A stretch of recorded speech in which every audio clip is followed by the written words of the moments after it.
In 2026, inside a silent, rare manuscripts room, one book was enough to change the pulse of the entire building. The Voynich manuscript, a real manuscript written centuries ago in a language no one has fully decoded, packed with impossible plants, strange astronomical diagrams, and human figures drawn in systems that look biological, but not entirely earthly. Some called it a historical puzzle, others called it an elaborate hoax. But what began to emerge that night was far more dangerous than either explanation. Dr. Karim Nadir, an Egyptian historian of ancient manuscripts, stood in front of it trying to steady his breathing. It was not the first time he had seen images of the Voynich, but it was the first time he had seen the original with his own eyes. The vellum was old, pale, fragile, yet something about the ink felt disturbingly alive, as if the pages were not dead at all, as if they were watching. With him was Dr. Lena Weiss, a cryptographer who had spent 7 years comparing Voynich symbols to every dead or obscure script she could access, from Latin shorthand to monastic ciphers to statistical language models. Every time the result was the same. The manuscript pulled you closer, then slipped away at the exact moment you thought you understood it, as if it were testing the reader. Lena lifted a thermal scan of folio 57 and said, "Karim, look at this." Beneath what appeared to be a botanical drawing, weaker lines had surfaced under the visible ink. Repeated lines, deliberate structure. Karim stepped closer. The hidden symbols resembled the visible writing, but not exactly. It was as if the text on the surface were only a mask, as if the manuscript had another layer buried inside its skin. The first fragment they isolated was not from any known language, but its closest contextual translation, based on recurrence and placement, came out as, "Do not read me aloud." The room seemed to drop in temperature. Karim gave a nervous laugh and called it a statistical mirage, but Lena did not answer. She had seen something else. Along the inner margin of the page was a faint brown fingerprint, as though someone had touched the ink before it dried. The problem was simple. That fingerprint had not been present in last week's high-resolution images. That was when everything began to shift. Security footage showed no unauthorized contact. The room was climate-controlled, sealed, monitored, yet the print was there. That same night, the guard assigned to the manuscript wing reported hearing pages turning after closing time. When he checked, the manuscript was open to a different folio than the one the team had left exposed. A page filled with circles, channels, liquid-like tubes, and tiny human bodies moving among forms that looked part plant, part anatomy. Karim forced himself toward rational explanations: paper movement, air pressure, static tension. But when he reviewed comparison images on the tablet, he saw something worse. Several drawings differed slightly from one scan to the next.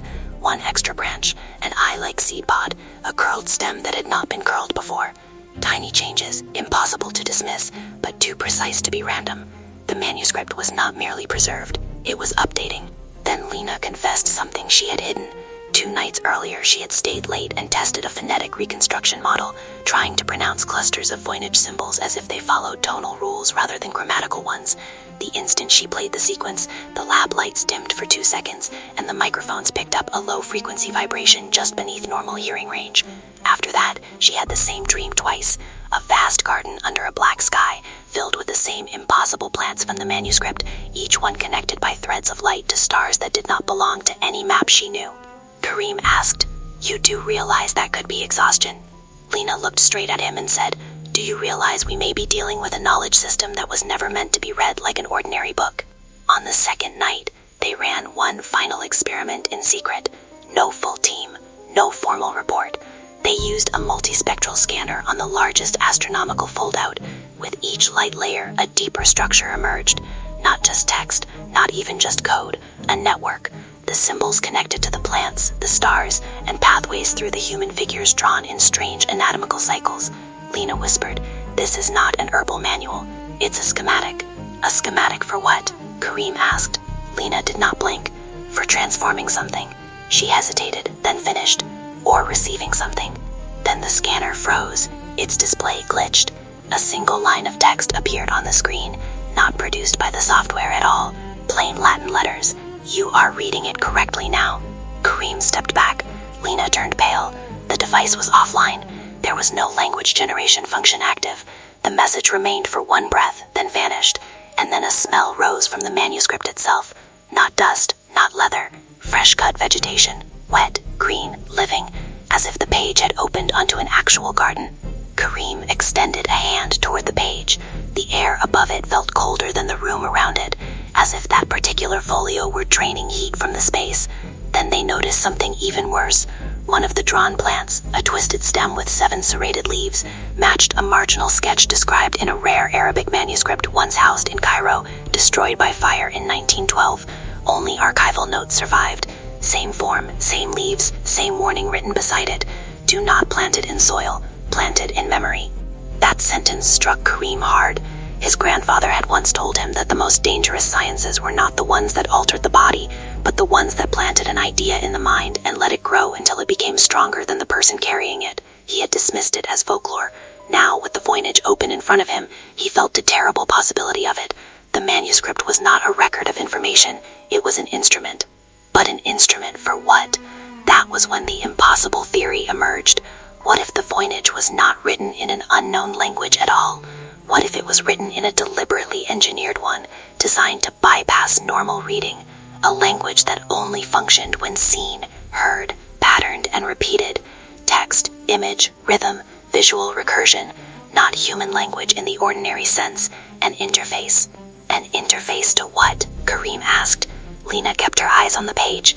To something trying to remember how to reach us. When they tried to close the book, the cover resisted. Not much, just enough to be felt, as though the pages pushed back from within. A second later, the power failed across the entire wing. Emergency lights came on in a weak red glow, staining the room like an operating theater from another century. Under that light, the illustrations seemed deeper, almost embedded under skin rather than drawn on vellum. Lena stared at the final open folio and isolated, for the first time, a translation that felt almost certain. When the garden is understood, the gate with no place will open.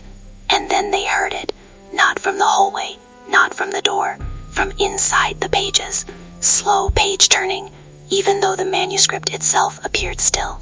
One page moved, then another, until it settled on an image of a woman standing inside a circular vessel connected to stars, tubes, and roots. But the woman no longer looked medieval or generic. She looked like Lena. Lena stumbled backward into a chair. Kareem leaned in, pulse hammering. The resemblance was undeniable now. The nose, the jawline, the eyes, and beside her, a figure holding a small lamp had become disturbingly similar to Kareem himself. This was not imagination. The scanner images from minutes earlier proved the drawing had changed. As if the manuscript was no longer recording the past, as if it had begun writing the present. The alarm stopped at once. The red light steadied. The room fell silent. But before they lifted the case, they saw something impossible on the table. A small sheet, slightly damp, as though it had just emerged between the folios. On it was a plant never catalogued in any known copy of the Voynich. Beneath it, a single line in a rough old form of English. The last page grows outside the book. The next morning, they tried to report everything. That was when the second shock came. The department director told them the session recording was completely normal. No blackout, no strange message, no autonomous page movement. The footage showed 2 researchers calmly scanning folios, closing the manuscript, and leaving. Nothing else. No anomaly at all. Then what about the new page? Kareem asked. The director said there was no new page, but Kareem had been holding it, or thought he had. When he opened his hand, he found only a blank white sheet, marked by a faint green dust, as though powdered plant matter had been brushed across it. Lena disappeared for 11 days after that. No calls, no messages, no university logins. When she finally returned, the first thing she said was, "Don't look for the meaning of the words. Look for what the manuscript wants to plant." Then she handed Kareem a file comparing Voynich star diagrams to radio signal patterns captured by an observatory in the 1960s. Not a perfect match, but terrifyingly similar in logic, as though something had transmitted a structure, and the manuscript had translated it into plants, organs, and human forms. "What does that mean?" Kareem asked. Lena answered, "It may mean that what we dismissed as herbal nonsense, occult fantasy, or encoded medicine was actually a primitive interface for storing information from somewhere beyond us, preserved in manuscript form because a modern mind would reject it if it arrived in a clearer shape. In their final meeting, they sat in a small room far from the archive, the manuscript secured in another building, yet the smell returned. Fresh green plant matter, wet leaves, living growth. That was when Karim understood the real horror. The problem was no longer the book itself. The problem was the people who had read it the right way. The manuscript did not need to leave its vault. It had already planted a second copy of itself inside them. There's a reason no one ever fully decoded it. Maybe the ones who got close were right and got afraid to continue.